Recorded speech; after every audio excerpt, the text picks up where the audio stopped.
You know who's protecting America every day in every way, and they see it as their civic and patriotic and constitutional duty? Senior status federal judges, those who didn't retire when they were 70, some of which are in their 80s, many of which are Republican appointed by Bush or Reagan. And they are protecting America against the worst excesses and abuse of power by Donald Trump we've ever seen in history.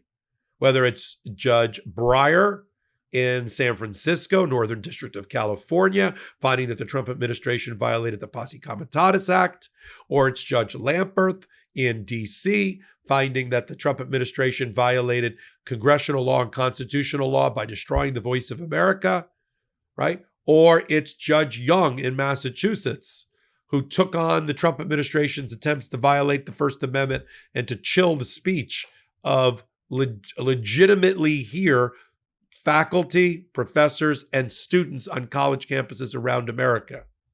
We cover it all on Legal AF, the YouTube channel. And here's a clip from Legal AF, the podcast we do every Wednesday and Saturday at 8 p.m. Eastern Time. It's an hour-long podcast, but here is a clip I think you might be interested in.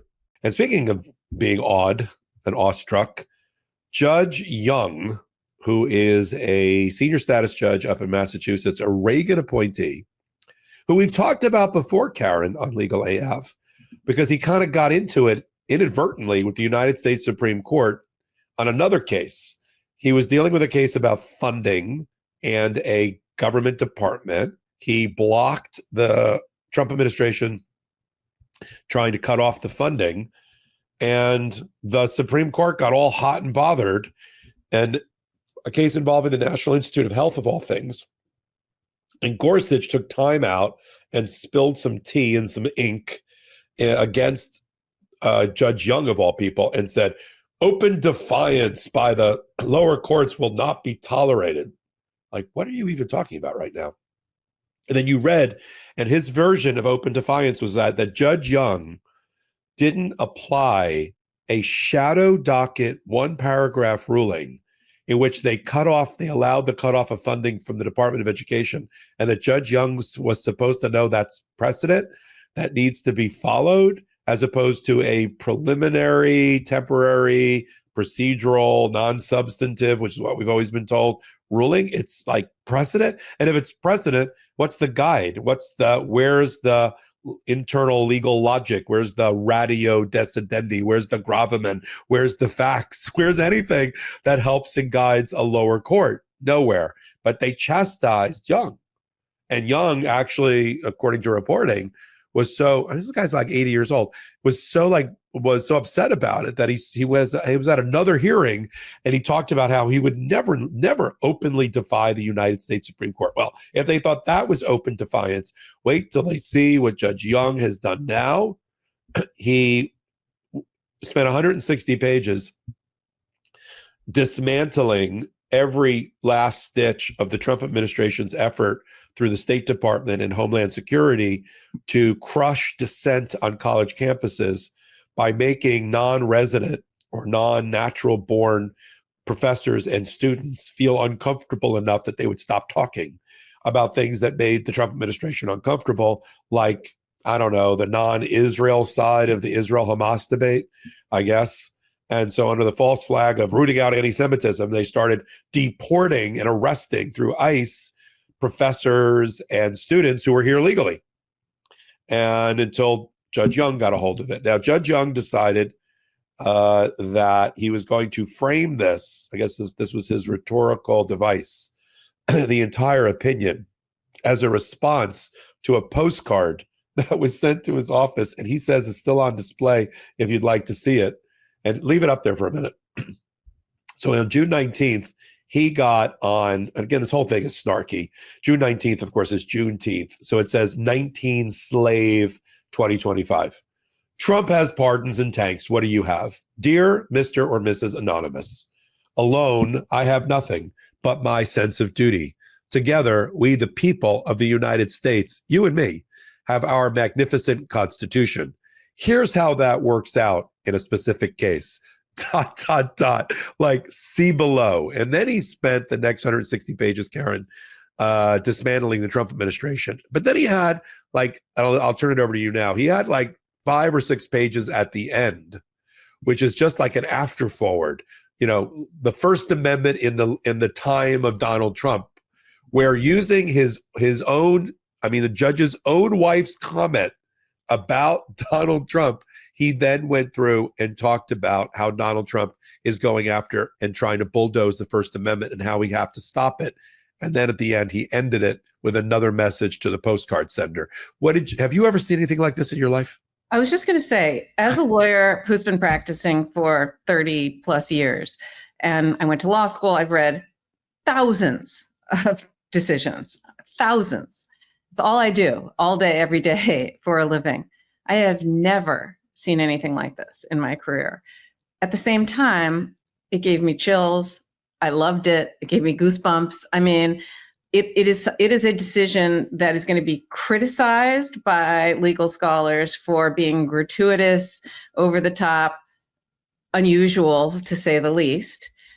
And it's going to be studied in law school classes and read by more people than almost any other decision, because it is that good, it is that important, and frankly, it's that accessible to everyday people. I hate when I have to read a decision that I barely understand, because half of it is in legalese and in Latin language and citing cases that I have to now go look up the case and try to figure out what they're talking about. This was written, I think, for the ages. This is something I think entire law school classes are going to be just centered around this particular decision. That's how incredible I think it is, and how accessible I think it is, and how I think everyone should read it. But I also know that there are a lot of legal scholars who are going to criticize it, and because it's very unusual how he did it. But he's 85 years old. He's clearly about to retire or soon retire. And he's just basically like, fuck it. This is what I'm doing, Let them all hang out. Exactly. And I was like, you know what? It's probably my favorite decision that I've ever read. I enjoyed every single second of it. And what he basically was doing here is he was talking about, what is the First Amendment, right? That's what this was about. This was all about people who, this case boils down to the Trump administration trying to use your political views and free speech, people who protest, et cetera, to determine your immigration status, to determine if you're here legally but not a citizen, but you hold viewpoints that I don't like, frankly, then I'm going to deport you or change your citizenship status. What he basically said was, the First Amendment says Congress shall make no law abridging the freedom of speech. No law means no law.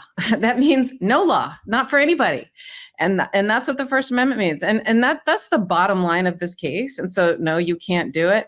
But the way he got there, just even framing it with that beautiful postcard, what I loved about it is it reminds everyone that judges and public servants, anyone who works for the government, work for everyone. It's not just judges don't just work for other judges and lawyers in this, rarefied ivory tower that we all live in, and, these fancy schools that we went to. Judges represent the people, regular people, including the guy who anonymously, or a woman who anonymously wrote this postcard about Donald Trump having tanks and whatever, and you have nothing. Yeah. And he basically wrote it for them. And I thought that was genius, brilliant. And frankly, I think more judges should should speak that way and be more clear, and also just be, I would love more of these types of decisions than, frankly, the types that we're used to. Hearing you talk about it, I've decided I'm going to have these two pages, the first and the last page, framed side by side, because I think it's the reason I got into the law, certainly the reason I joined you here on Legal AF. This is how he ended it. Yes, there's 160 pages of legal analysis. Pardon me. Yes, there was 160 pages of legal analysis as to all the instances in which the Trump administration violated the Constitution and the First Amendment, which he reminded everybody is carved into the New Hampshire granite on the side of the Massachusetts courthouse that he sits in, the First Amendment. He then, went through methodically, after having sat through the trials and having all the testimony and looking at all the video evidence and other evidence, and made his decision. He did not make his decision as to what the remedy is going to be for having found this. He's working on that part of the decision. We'll get another beautifully written decision about that. He then said, this is what's going to go into my thought process about how to create what we call redressability. How do I fix an injury in the land of Trump? And here's the problems I have. That he goes through all the institutions that would normally be the bulwark to protect the First Amendment, the firewalls of the First Amendment. Donald Trump has destabilized, from law firms who have been, this is what he lists, law firms that have bent the knee, corporate media that has bent the knee, higher education. We have new reporting, that Donald Trump keeps bragging that we're going to have the Harvard School of Plumbing soon, after they settle their $500 million case, and all the money goes into trade schools, apparently.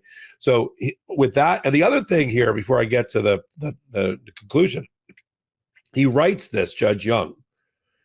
It's 161 pages. He's been working on it for a minute. He has been working on it, I am sure, since Charlie Kirk's death and what I call the martyrdom of Jimmy Kimmel by Donald Trump.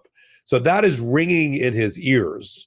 When you're writing a major First Amendment decision, he's a human being. Of course, he's going to be influenced by how Donald Trump has attacked fellow Americans, more than 60% of which do not agree with Donald Trump based on recent, a dozen recent polls. So that sort of animates how he writes. Here's how he ended. There's two things I loved about it. One was the quote from his wife, which I'll talk about. But here's how he ends it. Again, writing to the anonymous postcard writer. He signs it William G. Young, Judge of the United States. But then under it, he types, I hope you found this helpful, meaning the 161 pages of his analysis. Thanks for writing. It shows you care. You should. Sincerely and respectfully, Bill Young. P.S. The next time you're in Boston, the postcard on the card is from the Philadelphia area, stop in at the courthouse and watch your fellow citizens sitting as jurors reach out for justice. It is here and in courthouses just like this one, both state and federal, spread throughout our land, that our Constitution is most vibrantly alive. For it is well said that, quote, where a jury sits, there burns the lamp of liberty, close quote. And that is one of his major concerns. This is a guy that was appointed by Ronald Reagan. So he also quotes from Reagan, and I did this the other day on The Intersection, in talking about the remedies, Karen. He quotes all in bold, freedom is a fragile thing, and it's never more than one generation away from extinction.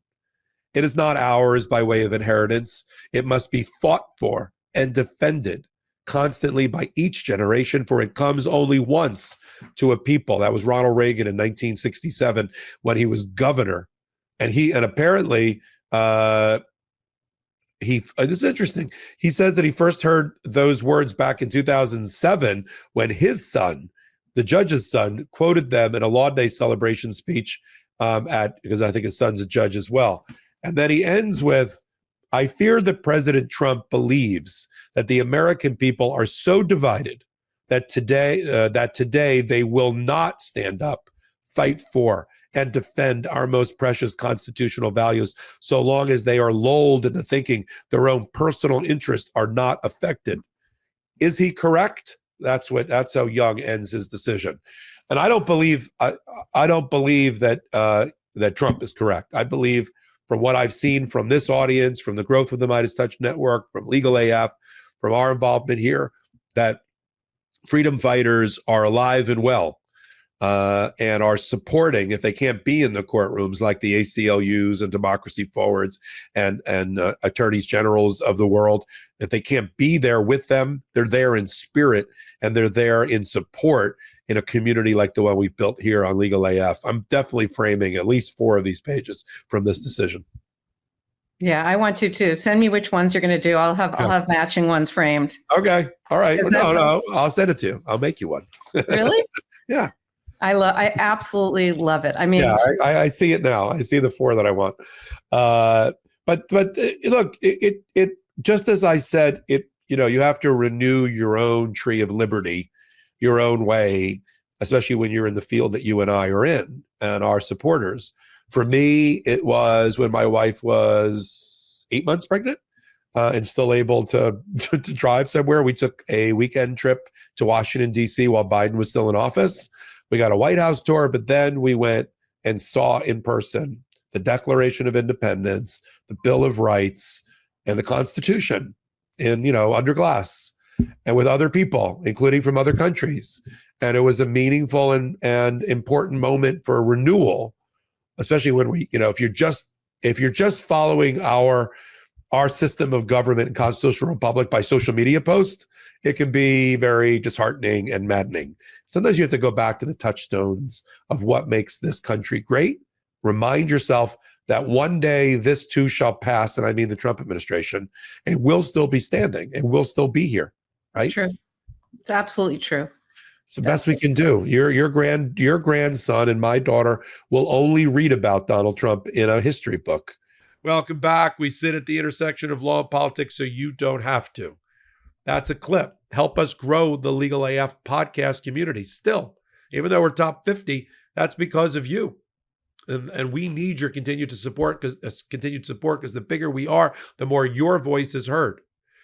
Listen to us on audio podcast platforms. Leave a 5-star review. Legal AF on Spotify, on Apple. Come over to the YouTube version. Send off both to your friends and ask them to join.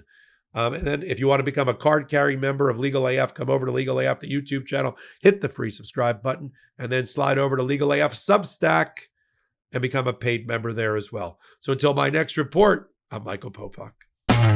Can't get your fill of Legal AF? Me neither. That's why we formed the Legal AF Substack.